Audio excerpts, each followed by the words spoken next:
তো বলছে একমাত্র আল্লাহ। এই জন্য উত্তম রিজিক হাসিল করার উদ্দেশ্য আমরা বাড়িতে থেকে এখানে আসছি, একটাই উদ্দেশ্য আমাদের রিজিক হাসিল করার উদ্দেশ্য। রিজিক হাসিল কি উত্তম রিজিক, তারপরে যে রিজিকের বিনিময় ইহকাল এবং পরকাল জন্য আল্লাহ তাআলা কি ইহকাল এবং পরকালের জন্য আল্লাহ তাআলা সুখ দান করে, ঠিক না? ইহকালে পাইলাম পরকালে পাইলাম না, এই ধরনের রিজিক আমাদের দরকার নাই। কারণ ইহকালে দরকার, পরকালেও দরকার।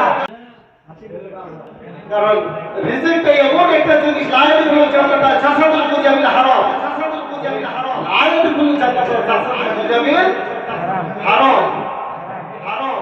আপনি আমার ভিতরে যদি একটু হারামের কিছু অংশ খাদ্য যদি চলে যায়,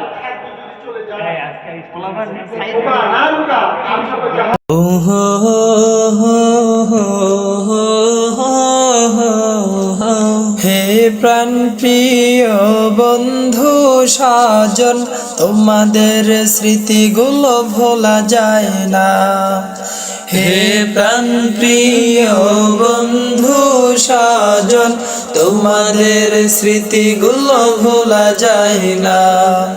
হে প্রাণ প্রিয় বন্ধু সাজন, তোমাদের স্মৃতিগুলো ভোলা যায় না।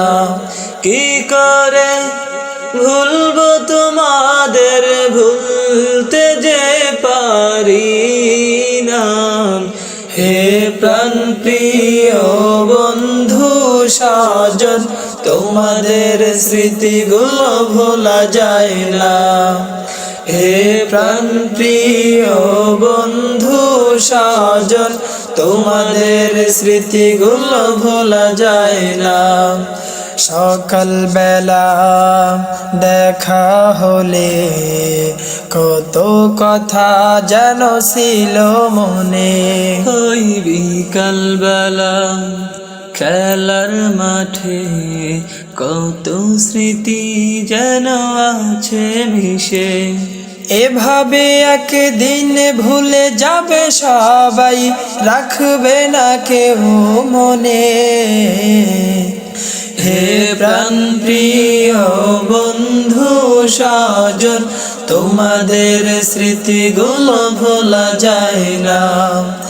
হে প্রাণ প্রিয় বন্ধু সাজন, তোমাদের স্মৃতিগুলো ভোলা যায় না।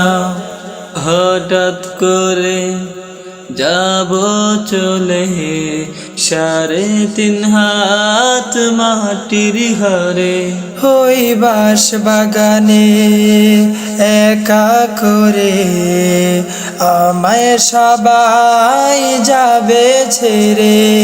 এভাবে একদিন চলে যাবে সবাই, থাকবে না জানি আর কেউ। হে প্রাণ প্রিয় বন্ধু সাজন, তোমাদের স্মৃতিগুলো ভোলা যায় না। হে প্রাণ প্রিয় বন্ধু সাজন, তোমাদের স্মৃতিগুলো ভোলা যায় না। হে প্রাণ প্রিয় বন্ধু সাজন, তোমাদের স্মৃতিগুলো ভোলা যায় না। আমরা এই আয়াত দ্বারা এটাই বুঝতে পারলাম, আল্লাহ তাআলা রাব্বুল আলামিনকে যদি স্মরণ করা যায়, আল্লাহ তাআলা আপনাকে স্মরণ করবে। আর আল্লাহ তাআলার নিয়ামতের দ্বারা এটাই বুঝলো, আল্লাহ তাআলা যে তোমাদেরকে আমি নিয়ামত দান করছি, তোমাকে জানি সৃষ্টি করছি, তোমার মতো আরো অসংখ্য অগণিত বান্দা আমি সৃষ্টি করছি, যার হাত নেই, যার পা নেই, যার চক্ষু নেই, যার দুটা অঙ্গ একবার বিনষ্ট হয়ে পড়ে আছে। কত নিয়ামত না তোমাদেরকে আমি দান করেছি, কেন বা তোমরা আমার নিয়ামতের শুকরিয়া আদায় করো না? সেই জন্য এই জন্য আল্লাহ তাআলা রব্বুল আলামিনের নিয়ামতের নাশকর আদায় করা যাবে না।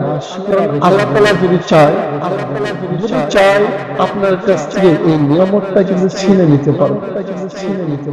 যদি নিয়ামত যদি ছিনে নিয়ে যায়, আপনি আল্লাহ তাআলাকে কোনো দোষারোপ করে কোনো কিছু করতে পারবেন না। কিছু মামলা মোকদ্দমা ইত্যাদি কোনো কিছু করে স্বাবলম্বন হতে পারবেন না। তাহলে দেখেন, আল্লাহ তাআলার নিয়ামত নাশকরা আদায় করলে আল্লাহ তাআলার কোনো ক্ষতিও হবে না, কোনো উপকার হবে না। কিন্তু মহাব্বত করে আল্লাহ তাআলা আপনাকে সৃষ্টি করছেন, সেই জন্য আল্লাহ তাআলা আপনাকে বারবার সিঙ্গেল দিচ্ছেন যে আপনি কেন বা আমাকে, আল্লাহ তাআলা বলতেছে যে তুমি কেন বা আমাকে তুমি স্মরণ করবে না, যেহেতু আমি তোমাকে সৃষ্টি করছি। একটা উদাহরণ না দিলেই নয়, যেমন একটা বাড়িতে যদি কোনো ভাউল কিংবা ফ্যান কিংবা যে কোনো এভরিথিং ইলেকট্রনিক জিনিস যদি থাকে, অবশ্যই কিন্তু একটা রিমোট থাকে, অবশ্যই কিন্তু একটা সুইচ থাকে। এই রিমোট সুইচ দ্বারা এটা বোঝানো হচ্ছে, যদি মালিক যদি ইচ্ছা করে এই রিমোট দ্বারা ওই এসিটা বন্ধ করতে পারবে, ওই ফ্যানটা বন্ধ করতে পারবে, ওই লাইটটা অফ করতে পারবে। আর আল্লাহ তাআলা রব্বুল আলামিন কিন্তু আপনাকে ইচ্ছা করলে আয়াতের মধ্যে একটা কালি বসিয়ে দিয়ে আপনার একটা সিগনেচারের বিনিময়ে কিন্তু আপনার জীবনের শেষ নিঃশ্বাসটা আপনি ত্যাগ করতে পারেন। এই জন্য আপনাদেরকে আমি আর কথা না বাড়িয়ে আজকের পরে এই পর্যন্ত রেখে দিচ্ছি। পরবর্তী দেখা হচ্ছে অনেক একটা লেকচারের মধ্যে ইনশাআল্লাহ। আখির দাওয়ানা আলহামদুলিল্লাহি রাব্বিল আলামিন। আসসালামু আলাইকুম ওয়া রাহমাতুল্লাহি ওয়া বারাকাতুহু।